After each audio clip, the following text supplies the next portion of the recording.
You're listening to the Faith and Business Podcast with me, your host, Elle Edwards, from the Faith and Business Playground, here with Bible-friendly brain gymnastics to help make your day-to-day life and business more delightful.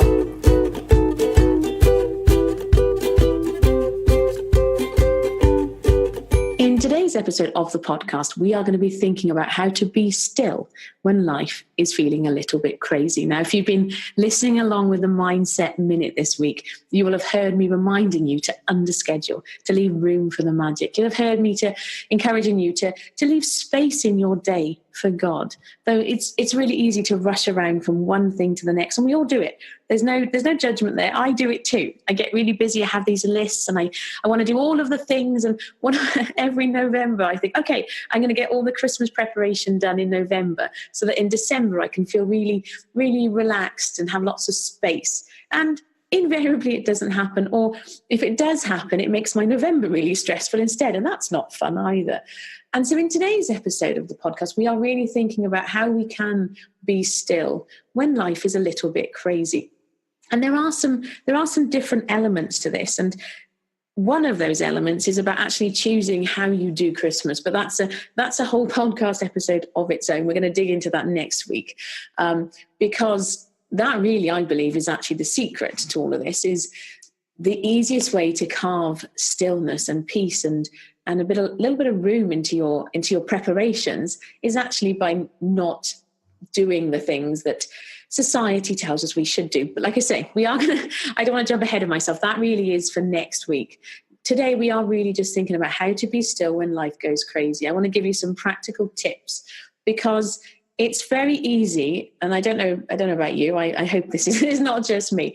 It's really easy to sit in church on a Sunday, for example, or to come across a really great blog post or a meme on Instagram where it talks about the stillness and the space and the rest, and we nod along. You know, maybe you've done this. You've sat in church and you've nodded along and gone, yeah. It's really good to have that space and that quiet time, but you nod along and then reality happens. It's Monday morning and you need to get the children to school, and then there's this and then there's that, and you're running your own business and there's clients and marketing. And if you're a small business owner, you probably wear lots of different hats, metaphorically speaking. I imagine you don't actually wear lots of literal hats every single day, but you're juggling lots of things. And so there's this conflict almost between how we would love things to be, that ideal that's laid out before us in church sermons, for example, but even in blog posts and all these different places we read about stillness and rest, versus the reality of doing life. And I think the very first thing I just wanted to remind you today, I suppose, that you're not alone, that this conflict, yes, it can be tricky. And yes, it does sometimes feel like you are being pulled in multiple directions. But when we think that we are the only ones that are dealing with this, when we think it's just us, when we look on social media, for example, and we see everybody else with their amazing Christmas trees looking beautifully decorated, for example, and we see photographs, I'm thinking of my friends in America who've just done Thanksgiving, and so we get to see all the photographs of their lovely family times, and it looks so blissful and so delightful and so amazing. And then we see all of that and we compare it to our behind the scenes stuff. And by contrast, we're like, oh, and we can find ourselves feeling a little bit lacking or a little bit left feeling that we're not quite doing it right. And so the first thing I wanted to remind you is that actually you're doing brilliantly. And all of us at times throughout the day, throughout the week, throughout the month, we all have times where things feel a bit like, for example, I have a real life example of backstage areas versus front of house. I will continue to post photos of my Christmas tree on Instagram because I love Christmas. That may not have escaped your attention. And I love the fairy lights and I love the magic. It all looks beautiful. Now, if you see photographs of my tree or trees, there is more than one. There's a story for that, but I'll save that for another time. If you see photographs of my trees on Instagram, for example, they look lovely. And, that's really pretty and that's really nice. What you don't have a photograph of is about 9:05 on Saturday night, I believe it was, or was it Sunday night? Sunday night, 9:05, Sunday night, when I was upstairs reading Harry Potter to my youngest, and all of a sudden we heard, it started with the sound of one bauble dropping on a wooden floor. We have wooden floors in some of the rooms, and so this particular room where disaster struck, it was the sound of a bauble bouncing on the wooden floor, followed by a great big crash. And I knew exactly what that sound meant. I also knew that about a quarter of an hour beforehand, I'd put all of the beautifully wrapped Christmas presents, beautifully wrapped by my eldest daughter, I should say. I didn't wrap them, full credit to her. But all of the beautifully wrapped Christmas presents had gone under the tree. And because I know I will not do it any other time than on the day we put it up, I put water in the tree holder. I'm rubbish at watering the Christmas trees. I do it once on the day it goes up. So we have a Christmas tree which is full of water in its base. And yes, it has fallen over. Disaster has struck. Christmas presents are wet. There's water all over the floor. There's needles everywhere. And I'd spent ages hoovering. There was needles. There was like tinsel. It was just like, a Christmas disaster zone. I mean, I use that phrase disaster zone very lightly. Of course, it wasn't a real disaster zone. It was just a fallen over Christmas tree. But I was like, oh, no. But you don't see photographs of moments like that on Instagram. Those are not Instagram-ready moments. Those are like, no, that's really annoying. And in that moment, I was torn between, I'm just... Like, I love decorating Christmas trees, but I don't love decorating the same Christmas tree within 20 minutes of itself, And also, I don't know how your family decorates Christmas trees, but the way we do it, the tree goes in the pot, the lights go on, it gets in position, make sure everything looks balanced with the lights, and then all the tinsel and the bauble, and the children do that bit. And so, of course, with a fallen over Christmas tree, everything's higgledy-piggledy, and you've got like mishmash, and it really isn't very fun. But those moments, like I say, those moments are not Instagram-friendly moments. You don't see that stuff. You only see the finished article. You only see the finished product. And so the very first thing I just want to remind you, as you think about this idea of carving out stillness in a crazy life, is that you really are not alone. We are all dealing with stuff all of the time. Another silly random example, as I'm recording this podcast episode, I record it on my computer, as you might imagine, but I have a MacBook, which is connected to my phone. So my husband just sent me a text message, and because I'd forgotten to turn the sound off on my computer, ping, and it interrupted the recording. Now, thanks to editing software, you didn't have to hear that ping. I just stopped talking, edit that bit out, and then carry on as normal. But again, even in recordings, even in stuff that's presented to us like that, we get this sense that everything is perfect. Now, long-time listeners will know that when I fall over my words, or when I stumble, or I say or ah, I don't edit those out. I just keep going and laugh about it and carry on. It's part of my way of showing you that it's an unfiltered life, showing you that we all get it wrong some of the time, in a bid to do what I'm talking about, to actually give you a peek behind the scenes. However, even I, in all of my warts and all glory, could not cope with the ping of a text message interrupting the sound and me going, oh no. So it got edited out. So even those people that you think of as people as being quite, up front and showing you everything, even they will edit stuff out sometimes. So really, if your life feels crazy, you are not alone. And even amongst all the nonsense and all the busyness and all the stuff that is going on, allowing for the fact that, yes, life is crazy, you still can have that stillness. So I'm not here telling you, okay, life is crazy, you just got to accept it and there's no solution. There is, if you decide that it's important to you to have moments of peace and quiet in your day, you can carve them out.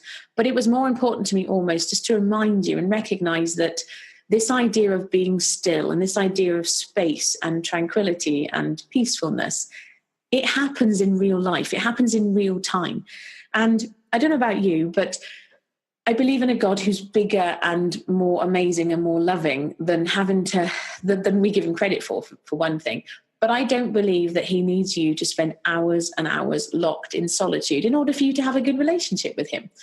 He knows your heart. It actually says that literally in the Bible. I think it's Isaiah. I mean, I've said this a lot of the time. I quite often, on a Sunday when it's my turn to preach, I will remind people, look, you're doing the best you can, and obviously prayerfully keep going, but God knows your heart. And I've used that expression a lot of times. And I knew it was implied in the Bible, but I actually found the actual verse last week. I can't remember where it was. I didn't write it down. But it's in the Bible. God knows your heart. So you're doing the best you can. And so this episode really is, yes, I will give you some practical tips in a moment, but it was actually more important to me really to help you acknowledge that if life feels a bit nuts, it really isn't just you. And so the kinder that you can be to yourself and more forgiving you can be of yourself, the easier it will be, because we are our own worst enemies a lot of the time. And we really shouldn't be, because you're loved by a God who spoke stars into existence and made all these wonderful things. So if this God who made all that amazing stuff loves you just as you are, why can't you love you? You know, and yeah, that's a bigger question for another time. Okay, so those practical tips that I promised you at the start of this episode. One of the things it comes down to, I think, is about setting your own expectations and deciding what is important to you. That's my biggest and best tip, I guess, is if something is important to you, get it in the calendar. And I actually mean literally. You haven't got to just think, okay, yeah, in the calendar, log it in your head. Why not actually put it in your calendar? At this time, on these days or this day, I am doing this thing. And if in terms of stillness and if that's like, peaceful Bible study and prayer, stick it in the calendar. Why not? But also you can be smart with your time as well. If there are times when you're out walking the dog, for example, why can't you be still and enjoy that peace and that quiet and that tranquility with God while you're out walking the dog? Unless, of course, I'm saying that, but unless, of course, you're a chatterbox like me. I tend to be a people talker. And there are times when I go out with the dogs, I don't see anybody. But a lot of the time, I see a lot of our doggy friends. So I'm a bit of a chatterbox. So if you're out walking your dog and you're trying to have peace and quiet and you come across me, do please tell me that this is your quiet time and to leave you alone and not to talk at you or talk with you. And I will respect that, of course. But look in your day at those times when you're already doing things. Make it almost a habit, because the more we repeat stuff, the more we signal to our brain that this thing is important to you. So one of the ways I do it, for example, is in the morning, and so this is only a relatively recent tweak to my schedule. But in the mornings, when my son is downstairs having his toast in the dining room, I go and sit in with him and have my toast as well. I'm there with my Bible and got my little notebook, and we have conversation, and I also read, and it's a bit of it's not really a silent stillness. So I guess it's probably not stillness in the truest definition of the word, but it's lovely and it's nice. And so my other top tip for you really is about looking at what being still really means for you. Because I'm the kind of person that if I was to sit quietly on the sofa in quiet contemplation for anything longer than about 5 minutes, I will probably fall asleep. I've got to be honest, because I get up early, I go to bed relatively early, but I sleep really easily. And so for me personally, this idea of stillness, it has to be redefined slightly. And if it has to be redefined for me, I imagine I can't be the only one. And so my other top tip is just to look at what stillness actually means for you. Stop looking at what other people think it should be like. Stop trying to do it the way other people say you should. And there are inverted commas around that word should, because you know how much I hate shoulds. And instead consider, how can you do this stillness and this spacefulness, that's not a word, but I'm going to say it anyway, in a way that is delightful to you? Because that's what's most important in all of this. God loves having time with you, and he's big enough to do it in whatever way feels lovely to you. That's my personal belief, at least. I don't believe there's a prescribed way to do this stillness. And so the sooner we can do away with trying to do it the way everybody else says we ought to, the happier and more delightful our time on this planet will be. And ultimately, the more happy and delightful you feel, of course, the easier it becomes for you to be that resplendent example of love and delight to the people in this world, which is one of my big goals, really, with the Faith and Business Playground.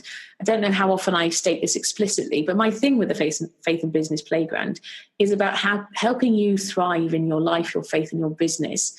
So it will serve a wider mission, and that wider mission is about helping you, equipping you to go out there and be God's love to the people that you come into contact with. It's one of my real passions, and I get to help you, and then you, by helping you, you go and love on other people. It's like a win-win scenario. But it really does start with you showing up as the person that you are, doing faith in the way that respects and honors the person that God created you to be. So I don't know if this was the how to be still when the life feels crazy episode you were expecting. When I wrote that down as a topic, it wasn't necessarily the episode that I was expecting. I tend to just go with the flow and see what happens. But hopefully it will at least be of some encouragement to you and inspire you to at least look at the way you are doing things. And if adjustment is needed, then adjust. And of course, if you're not already playing along with us in the Advent calendar, this episode of the podcast is going out on Friday, the last day of November. Woohoo!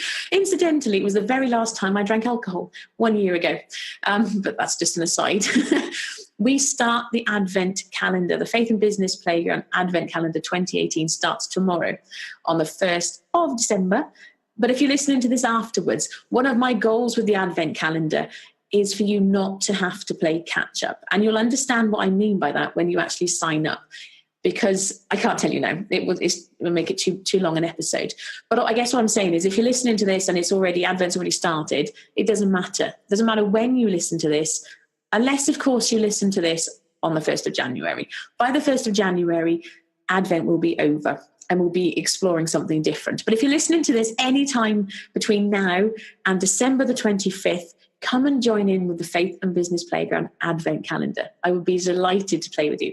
To sign up for that, go to faithandbusinessplayground.com/Christmas, and I shall see you on the other side of that. In the meantime, thank you for listening. I've been Elle, the Mindset Geek from the Faith and Business Playground. Have yourself a delightful day. I look forward to catching up with you next time. Take care. Bye-bye.